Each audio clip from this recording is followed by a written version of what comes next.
Morning, everybody. It's actually Saturday night here, but I'm going to go ahead and record this tonight and post it whenever I wake up Sunday morning. Hopefully it's not like 3:30 in the morning like Jazzy got me up this morning.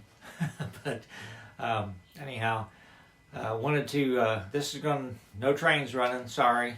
You can still have some donuts if you want. But first of all, I want to talk about what I did today, just real briefly, which is why I didn't get much train stuff done. And show you an Oak Hill update, what I've been working on, and then finally wrap up the BLI SW7 adventure, tell you what's going on there. So here's what I did today. Well, I finished up my neighbor's fence that I've been working on so she can keep her dog in the backyard. Then I mowed her grass, and I bagged it because my wife wanted the leaves to add to her compost pile that we're starting this year for her garden. So I blew off the leaves on the garden railroad, but there's still a ton on the tree up above it.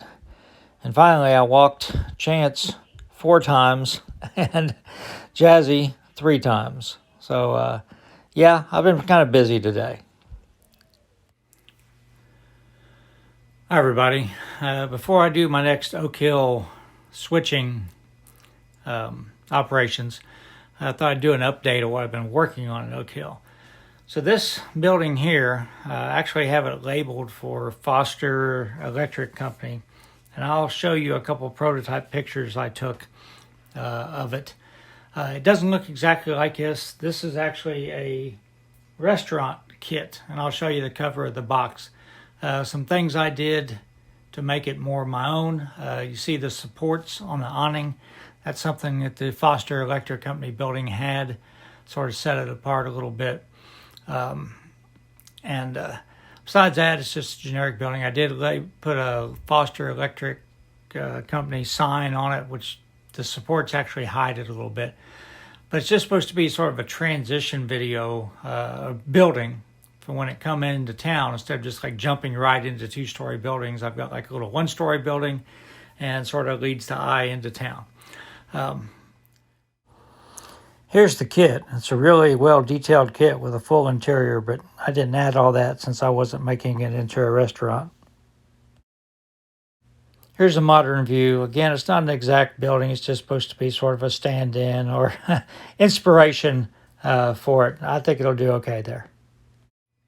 Let me go down and over a little bit. So this is just a Walther's kit that I put together, and I just used the same sort of, Jim's Repair Shop. I did cut the foundation off of it because I thought it was going to be too tall. That is about where it's going to be, but I'm working on a gas station that's going to go here. So I can't really place this until I'm done. And whatever is left over is going to be the post office over here. So this is just, again, a little generic building. I'll show you a sort of picture of what inspired it anyhow. There are a couple small buildings like that right there. Here's an aerial shot from the 50s. You can see the gas station on the corner. The little white building behind it, sort of what I was thinking about when I made this Walther's kit. There's another building behind that, even smaller, but the white building behind that has been torn down, and that's where the new post office is. On the depot, I went ahead and sort of glued it down, scenic'd it in a little bit. This sign right here, I've got a prototype picture where it looks to me like it's an old utility pole that's cut off, and it actually says State Route 93 on the sign and 247. So this is the pole that has the road signs on it. I'll show you the prototype picture. 93 and 279, sorry. So I'll have to move the camera around to show you those, that I've got those on there. I had those in my diorama too. Oh, sorry. Maurice Grimes is a fireman, and he says something that a lot of people leave off their buildings are rooftop details, especially like the plumbing stacks. So I went in and I put plumbing stacks on all these buildings, and I also put TV antennas on them, which are difficult to see but every building on the chimney has a TV antenna. So I'll take the camera off the tripod here in a second and show you that. And on the building that's abandoned, the TV antenna is, of course, falling down. So, and I did put a plumbing stack on the back of the depot too. So again, let me show you those.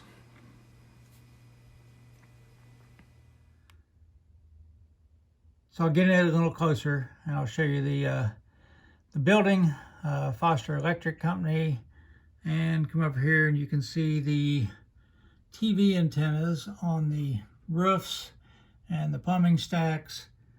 And of course, like I said, on this one, it's fallen over, and I did put a stack on the depot back there. So Maurice Grimes should be happy about that. And I put one on this Walters building too. So this is the picture that I've had on my leaning against my backdrop of Cedar Heights clay as it is today. So the railroad tracks actually went down here. You can see loading doors there. They're all the way back through there to those loading doors, and there's also places where they could load covered hoppers. So I started when I was in Princeton. I started mocking that up a little bit just to get the size. So balsa wood for the dock, and I will probably, this whole building is made out of concrete block. So I'll probably, I've ordered some HO scale brick sheet, and I think that will be a good substitute for N scale concrete block, I'm hoping. So this is as far as I got on it, but it's got a really, really interesting roof line. If I can find the picture, let me put the picture back against the backdrop here. And I may have shown you this before. All right. So you can see I drew the railroad tracks in on it from the bottom left on it. So, the castle looking area is there's three turrets, or, what looks like a castle right here. So I can only model 2 of them. And then, but the roof is going to be really, really interesting on this building. So I'm starting to work on that. Hopefully I'll get the brick sheet in pretty soon. I'm also working on the gas station too. I got a gas station kit from McLeod Super Service, and the reason why I bought it, it sort of comes to mind of the prototype gas station that was there at one time. I don't know if it was still there in 1980, but it was there at one time. So I'll show you a picture of that too. So here's the real gas station. This is probably in the 40s, judging by the cars. Gas stations like this were getting few and far between.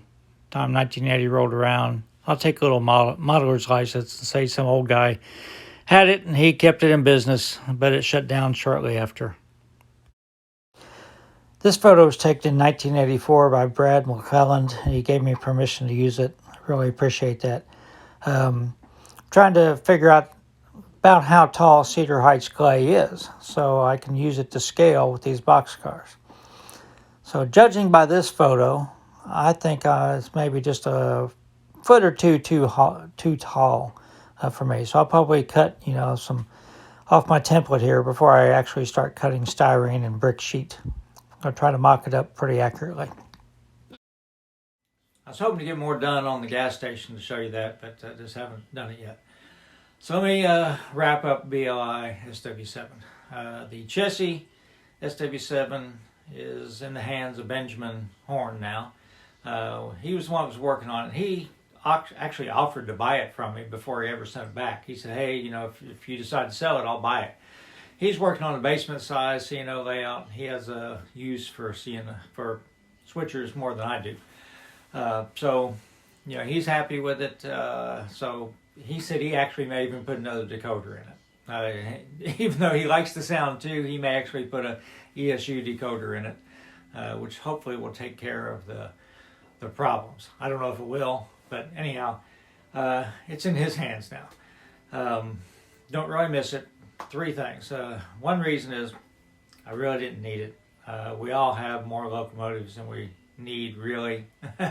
Probably shouldn't have bought it, but so I'm not going to miss it, really. Number two is I looked at a 1980 chassis system roster, and they didn't have any SW7 still active. Every one of them had been retired by 1980. Now I say, 1980, give or take a few years, but so yeah, maybe in 1975, 76, there was still one around, but it wasn't very typical anyhow. So if that's the case, I'm not really gonna miss it. And also the third reason, the main reason, is that I really enjoyed the combined operations, and I think that even though it's not prototypical, I think that's what I may do in the future. Run Chillicothe and Oak Hill as a branch line, and I would have no use for an SW7. B&O would use Jeeps, GP7s, GP9s. When they started retiring them, GP35s, GP38s, GP40s, things like that. So you never would have seen an SW7 running on a main line in southern Ohio, like going from Chillicothe to Hamden or anything. So it really doesn't fit into my scheme. So that's the chassis. So the end decorated one, I said I was going to send it back. Well, unfortunately, I can't do that. The company I bought it from, which are the hobby shop that I bought it from, they have a return policy of 14 days. So basically, when I got it, which was September 22nd, I think, I should have tested it. If I didn't like it, I should have sent it back to them. I didn't send it back to them. I contacted the company and sent it to BLI back and forth twice. And so then I contacted the hobby shop, said, hey, I want my money back. And they said, well, we're not going to do it because of BLI. They won't take it back from us. So I'm not really upset at them. And it's right on their website, 14-day return policy. So, probably my screw up was to not send it back to them immediately. But, and I know BLI is not going to do anything because they've already sent it to them twice, and they sent me this checklist that runs fine for us. So basically, I'm stuck with it. Not super happy about it, but I understand it. It's just one of those things that happened. What I'm going to do with it, I don't know. One time I talked about painting it for DT&I. Well, DT&I had retired all theirs by 1971. I already told you that the chassis system had retired theirs, and plus I don't really want to paint a chassis system anyhow. That's more of a challenging paint job. I thought about painting it B&O blue, but like I said, they didn't have them on the roster. So what I'm probably going to do for now is just hold on to it. There's still SW7s around on short lines, grain elevators use them, things like that. I may even look to see if R.J. Corman still has any, because I've got the one R.J. Corman engine. I always thought maybe someday I might, if I ever decide to change eras and move up into the 90s a little bit, R.J. Corman would be a good topic for that. And I think they do have some SW7s, or have had some SW7s in the past. Probably, obviously, you saw the video. It runs terrible, but I might send it to Benjamin, have him look at changing the decoder in it if that works for his. Looks like the pickups on this one are hardwired in. They're not like Donald Schroyer said, look at the pickups. They've got some weird system in there, where they rub against each other. But as far as I can tell, holding a light right up and like looking in there's wire going for each truck, and so I don't think that it's those type of pickups. So we'll see if the decoder will fix it. But right now, I don't really have any option. I'm not going to try to sell it because I'm just, I have to be honest to people how it runs. I'm not going to rip anybody off. So eventually do something with it.